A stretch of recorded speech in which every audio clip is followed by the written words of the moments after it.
First thing we do when we're putting a track together is start with the beat.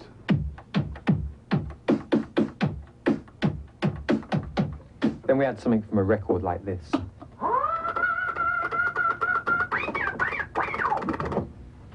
Having got that into our sampler, we play it.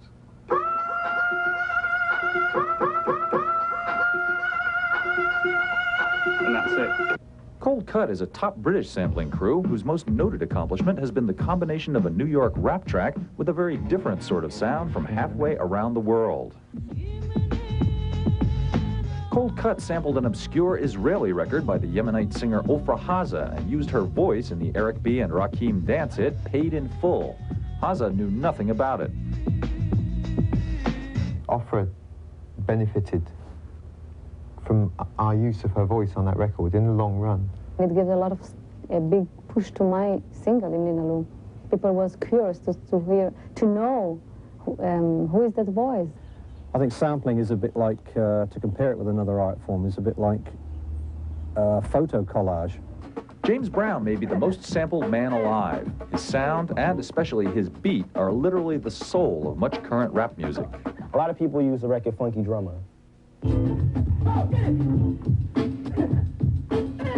And one group I know that used it a lot is Public Enemy and The Rebel. And this is how they used Funky Drummer.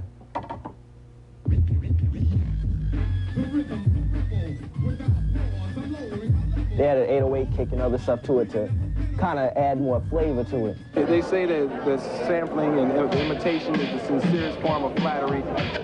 So let's take James Brown, for instance.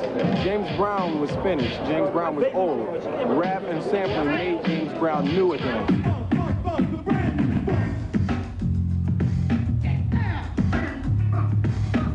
A brand new funk, a brand new funk. Sounds are one thing, but riffs really involve creativity, you know, and Tone low-key, right? yeah. Well, I like what he's done with it, you know. I mean, unfortunately, a lot of people probably don't know that that was, well, maybe now, but they don't know that that was, you know, Jamie's Crying off the first Van Halen record. And I don't, you know, I don't really know how Eddie feels about it. Working all week.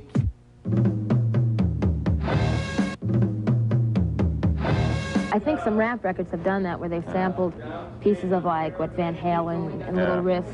I think that's wrong, because I think that's plagiarism. The fun of rap is to be able to take a Hall & Oates track or, you know, a Bee Gees tune and find something funky in it and then make it into something new. I mean, it's so easy to do that. Any kid in their basement can do that with a sampler, a $300 sampler nowadays. And it just doesn't seem quite fair, you know, because it really is stealing. But sampling isn't the sole province of rappers or teenage experimentalists anymore. Nowadays, even the stars are sampling.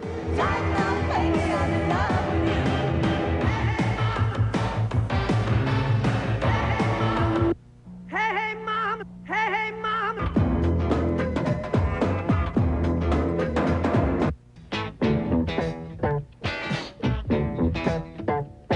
But why should anyone want to sample somebody else's sound? Is this just a case of artistic laziness, or is it a whole new kind of art? Where rappers like, well, they don't want to just settle for a band playing their music.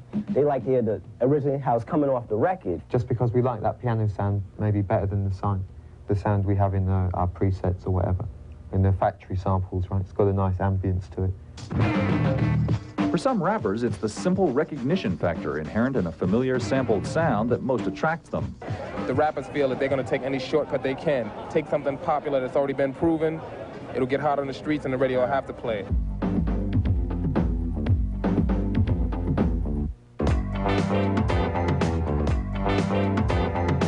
Because you go to a lot of trouble to make records, and it'd be like taking bits of somebody's painting and putting them into yours or something, you know, or a book, like, well, just lift a chapter out of, you know, Moby Dick and put it in here, that's all right. It was only 4 paragraphs. There are clear-cut laws that protect print and film copyrights, but sampling is something new, and the law has yet to catch up with this powerful technology. It's there, and you can't legislate against it. It's like trying to legislate against refrigerators, you know. you can't really, everybody, once the technology's there, everybody will use it. But legal problems are beginning to crop up. Not all sampling is outright theft these days. Much of it is now cleared with the original performer and paid for, much the same way a guest artist on any other record might be. It may not cost you any more than using some of the people who made that first record. If you want Bob James to play, you know, it's going to cost you money, right? If you play him, he doesn't have to come in and you pay him, it'd be just easier. Not paying a sampled performer can lead the sampler to court, which is where the Beastie Boys are right now because of their unauthorized sampling of Jimmy Castor's voice on his record Hey Leroy, which they used on a song called Hold It, Now Hit It. The Beasties contend that Castor's sample is just a spice in their song, not the meat of it. But Castor doesn't care. To him, it's just stealing. Yo, Leroy! Hey, Leroy! What? Your mama. It's like up in the air. It isn't really officially decided how much is stealing and how much is making it into something new. It's being litigated right now. Until a judge says that you can or can't do a specific thing, then everybody's just really guessing. One of the major reasons why rap music is so successful is because of the background, not the rap. And therefore, I think the guys who created that background and who created that acceptance, they should be paid. There's little arguing anymore with the contention that performers who get sampled should also get paid. If you got a record playing all day and then somebody wants some of that money and it's their record, how mad can you really get? You know what I mean? What do you mean you stole my car out of my backyard and put a kid on it and is driving it around because I wasn't driving it? What do you mean by that? That's my car. I want money for it, regardless of how old it is. If you go and take that off a guy's record and put it on yours, I think you should make an arrangement that it's some kind of copyright infringement.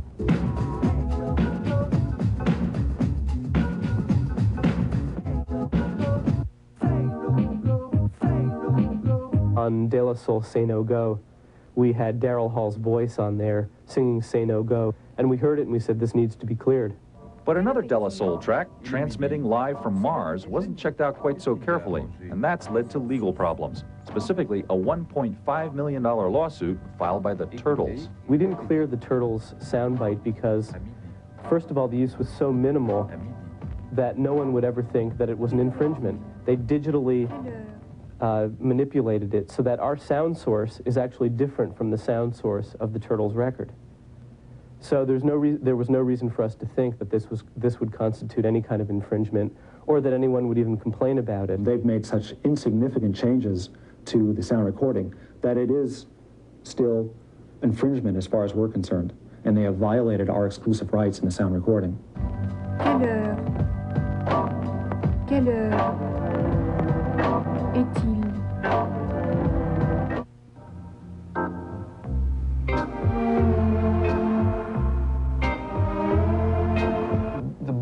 Of music to be used over and over again without it being paid for has to be established now, and if we can establish where that is drawing the line at, maybe that's what we're doing with this.